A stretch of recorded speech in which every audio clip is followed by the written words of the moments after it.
Well, hello, everyone, and welcome to the 2023 Global DEI Conference. This is where we unite under the banner of diversity, equity, and inclusion. It is brought to you by Ludo and One Business World. It's good to dive into this crucial dialogue and contribute to shaping a more equitable and inclusive world. And now it's my great pleasure to introduce Rocki Howard, the founder and chief diversiologist for diversiology.io, and she will be discussing Reflect for Impact, paving the way for sustainable DEI initiatives. And Rocki, I hand over to you. Hi, everyone. It's so great to be here today as we close out this incredible 3-day session. And I know that you've gotten lots of information today. So let's dive right in. And I guess the first question would be, why are we talking about reflection? Let's reflect. This year, we know that we have seen an erosion in the investment of DEI in most of our organizations, and especially in small to mid-sized businesses. We see less budget. We see less people. We see less access to resources. And what does that mean? That also means we have less knowledge to impact and grow inclusive, high-performing cultures. You need that expertise. And so what we're going to do today is we're going to take you through a process. That's why we need to reflect. It's almost time to recalibrate. And reflect is also aligns with the framework that we at Diversiology have built to help small to mid-sized businesses build sustainable strategies, DEI strategies. And so I'm going to take you through that process today. This is what our Reflect framework looks like. It includes 7 steps, and we're going to go through each step today, and it's going to help you to really understand how to, I'm sorry, we've got a little tech glitch there, really understand how to build a sustainable strategy that really aligns to what your organization needs.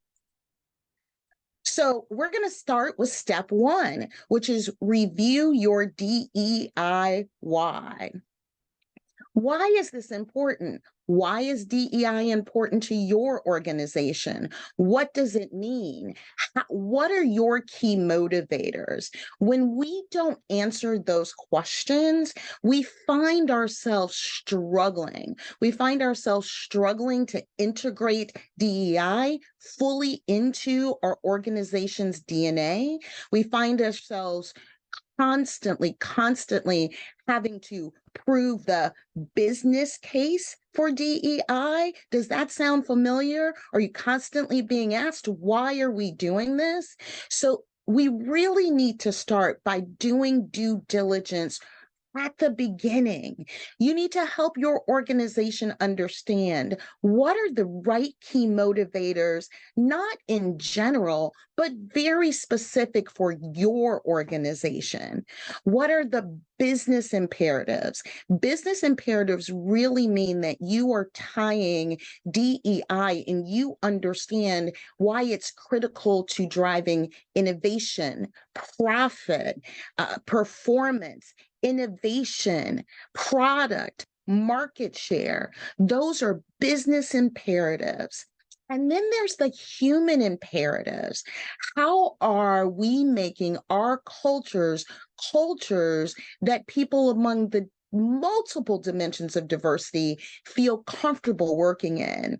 And if you didn't know this, by 2044, the minority population is then going to be the majority. And if you're not planning for this, you will not be able to have a high-performing, engaged workforce. So looking at your business imperatives and your human imperatives are absolutely key.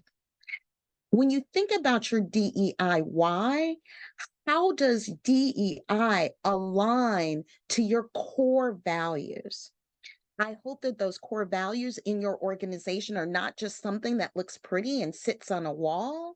Because if you can bring all of these things together, if you can help your organization understand its key motivators for really driving DEI in the org, what the business imperatives are, what the human imperatives are, and what your core value alignment is, what you'll come out with, what the outcome of that work will be, that due diligence will really be an understanding of what your DEI mission is, your vision, what your program goals are, and hopefully you'll do some risk mitigation along the way. So, what comes next? What's that E? We have to take a stop and evaluate our inclusivity aptitude, our current inclusivity aptitude. Now, you all, I have a hypothesis, and my hypothesis is a lot of times when we think about DEI, we think about recruiting, and that's very important. Having a diverse pipeline come into your organization so that we can see representation at every level of the organization is absolutely key and critical. But when you're looking at DEI as a strategy, you have to take a holistic approach and go beyond recruiting. So when you look at your inclusivity aptitude, it's about looking at how inclusive your organization is through the entire talent management lifecycle. And how do you integrate inclusion throughout the talent management lifecycle? You go beyond recruiting, you look at onboarding, you really have to dig deep into L&D. How do you integrate DEI and inclusive practices into your succession planning, into your performance management, into your engagement strategies? We do hear a lot about policies and procedures, and you do have to think about it. How does inclusion lead through the infrastructure of your organization? And here's something that we don't think of very often. We don't often think of how we offboard people, and what does DEI look like in the offboarding process. It's also really critical in step one, we stop to reflect and think about what we want DEI to look like in our organization. That's our dream state, that's our goal. When you're doing this step, this is current state. And what this allows you to do is to be able to see the gap analysis between now and and what you want your future state to be. And that gap analysis should be key and critical and inform your strategy moving forward. Now, look, this is a step that has really caught me up on several times in my DEI journey. Right? It is about forecasting resources. And unfortunately, what we do a lot of times is we build out our whole strategy and we have these big dreams for what inclusion looks like in our organization. And then we get our budget. I'm sure you all can really relate to getting your budget and then all of your plans, they change. Well, let's do this up front. Let's forecast these resources up front.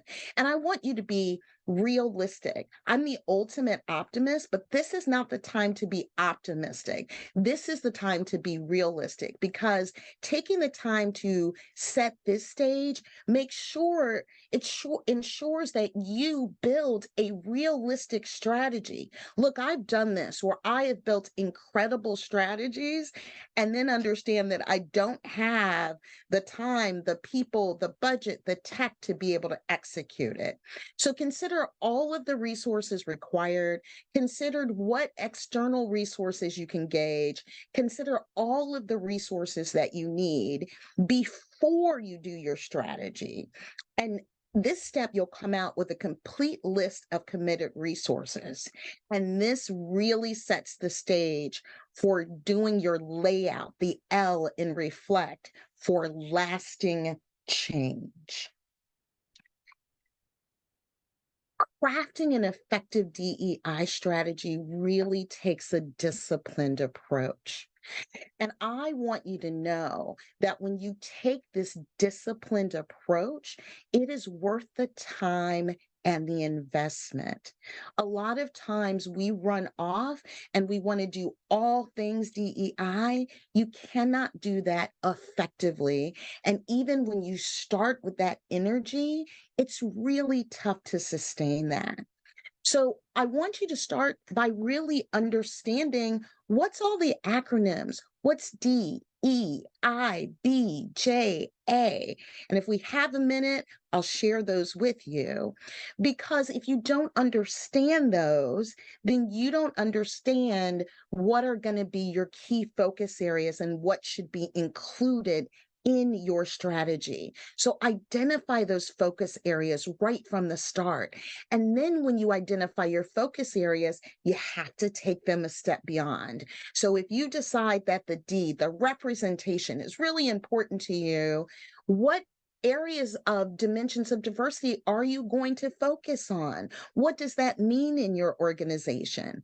That's taking the time to identify those focus areas. The other step that we really tend to miss in developing an effective DEI strategy is we do this over here in a vacuum, and we take our expertise and we build out this strategy, and we aren't engaging our key stakeholders across the business. And when we do that, people feel like something has been put upon them and they're resistant and they're not collaborative. So please, as you're designing an effective DEI strategy, you're engaging those key stakeholders all throughout your journey. You're doing focus groups with them. You're helping them to understand how this is going to support their particular areas, either their business responsibilities or even your employees as key stakeholders. And no strategy works unless you have accountability metrics. We're going to talk a little bit about that at the end. And so now you start to see how our first steps build and really lend themselves to having an effective and comprehensive DEI strategy.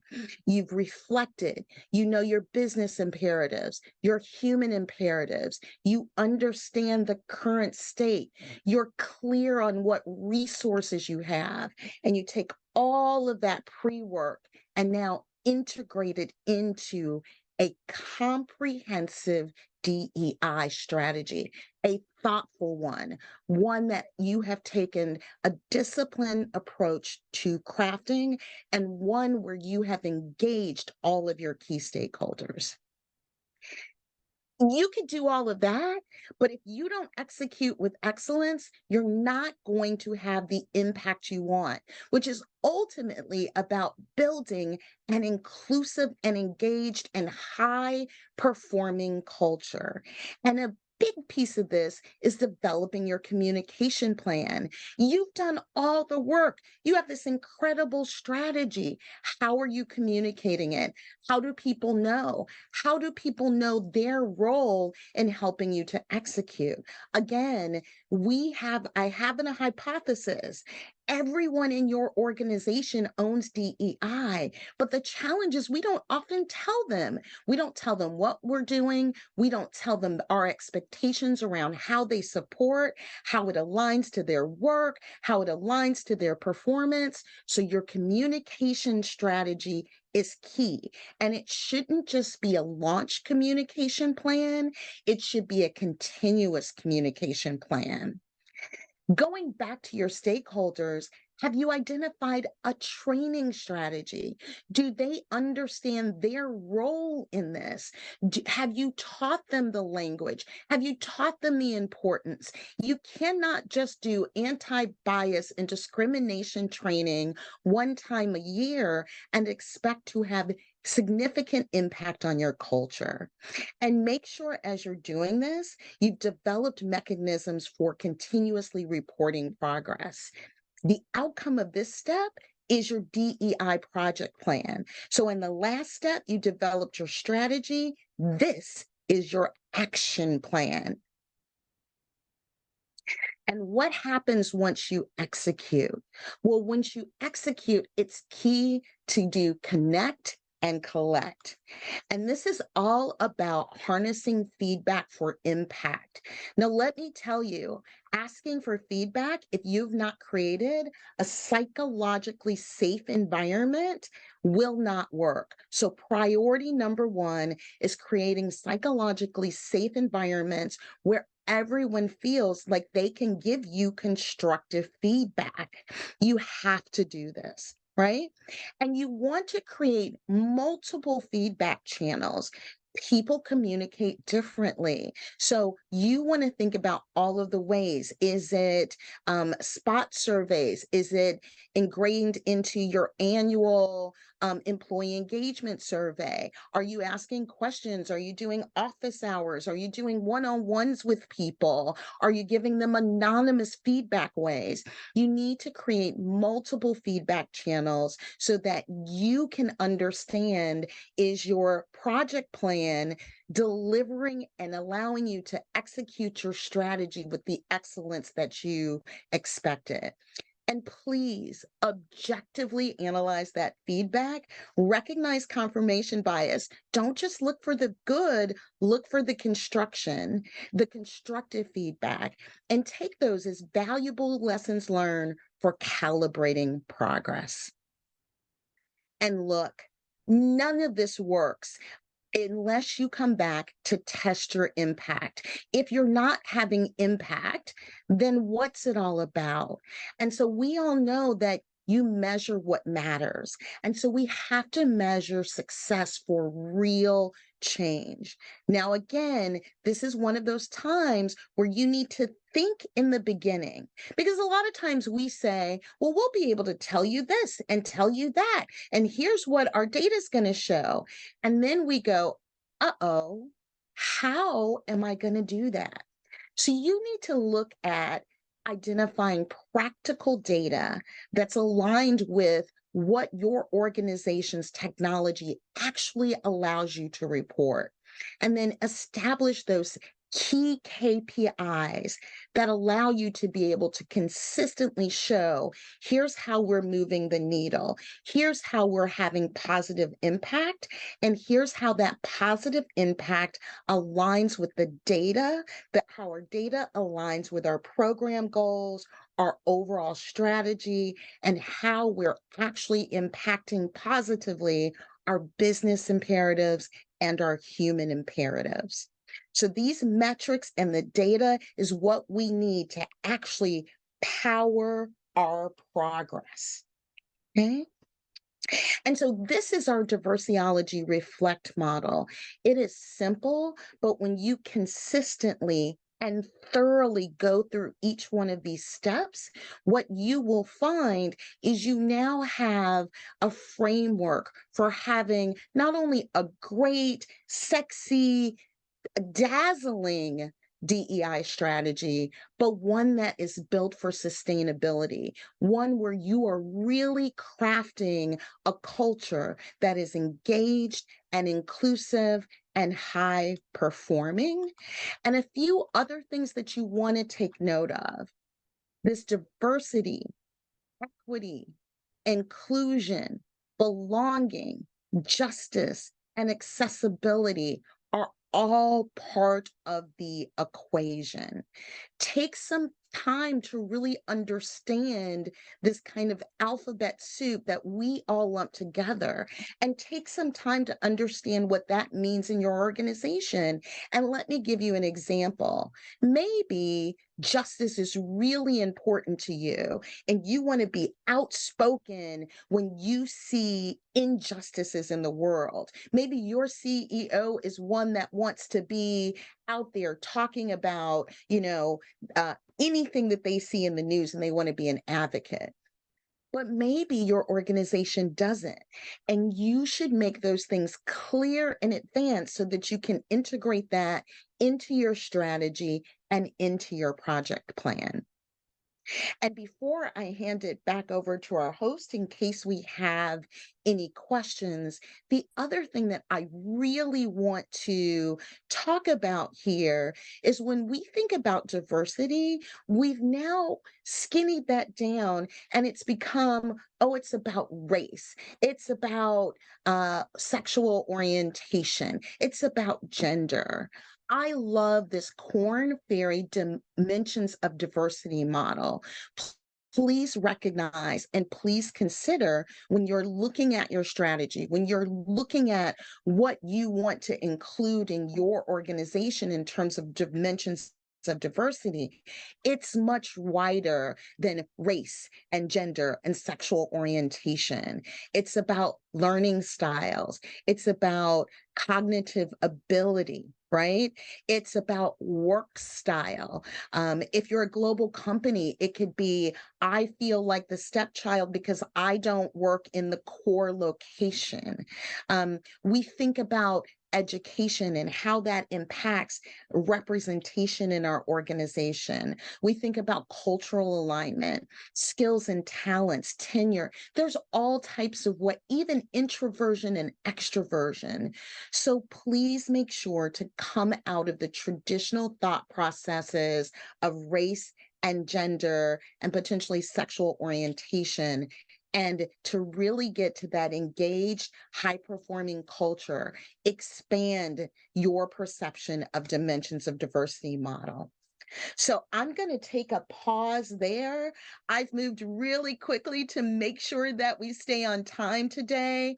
I do want to just give you a visual on the talent management life cycle, that inclusivity. You want to make sure we're looking at through all of these steps and stages. And I'm going to turn it back over to James. James, in case we have any questions. And what I will also do while James is closing out this session, so we're on time for our next session, is I will drop some links in the chat. If you want a copy of this, I'll give it to you. You can just, there's a link where you can go get it. And if you'd like to connect with me or follow our work, I will drop those links in the chat. So James, I'll turn it back over to you. Well, thank you very much, Rocki. This is a most interesting presentation, and I've never heard DEI treated in this thorough a way. And, you know, I've been involved in sustainability for a long time. And if you want to build business arguments in favor of, for example, protecting the environment, that's pretty easy to do. But I'm asking myself, in a working environment, how do you build DEI into part of the business thinking, the business procedure in trying to improve your business and trying to earn more money, trying to sell more? Because there's so many interactions among people at so many different levels, as you've shown, the Corn Fairy slide. How do we build this into the business approach? And I find this most interesting. Yes, and so what happens is you have to align it. And so I will tell everyone we have a book coming out that will align with this called Reflection Required, where we go into this in depth, James, because it's such an interesting question. And so when you think about your inclusivity aptitude, not only should you think about it through your talent management life cycle, you should think about it through every functional area of the company. Right? So let's talk about the relationship between DEI and marketing and brand, right?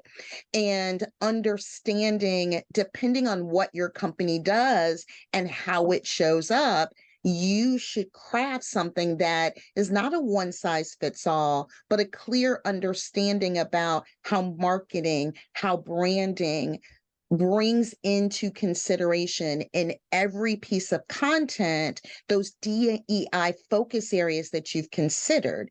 And if marketing and brand is doing that authentically, not just performatively, and it becomes part of their mission. And then let's expand that into the sales team. Now, if we train our, first of all, if our sales team is made up of diverse individuals who are empowered to give their points of view, then now we're able to capture more market share because we've got diverse people telling us how other people will receive our product, how we can sell our product to them, how we can expand our accounts, etc. So there is a clear correlation between DEI and every business function. That's amazing. I would really like to read more deep analysis about this, because companies, in so many cases, companies are not concerned about how people interact with each other, what they represent, and so on and so forth, because it doesn't seem to be directly related to the business of doing the business and earning money. So a deep analysis of this would be most useful. I find this a very informative and progressive approach, and it should be very much considered part of what's considered as sustainability. It's needed for the sustainability of business. Well, I want to thank you very much. Absolutely. And if it's not tied, those companies who continue to look at this as a social initiative versus integrating it into their business imperatives as well as their human imperatives, they're going to miss out on not only a competitive advantage, but a competitive requirement. Yeah, it's amazing. Well, I want to thank you very much for your contribution, and we look forward to communicating more and staying in touch. And we send you our deepest thanks. Well, thank you. And I've appreciated being here. Thank you so much for having me. I've dropped the links, but it looks like I can't drop them to everyone. So maybe you all can take care of that for me. Thank you so much. Enjoy the last session, everyone. All right. Thank you. Bye-bye.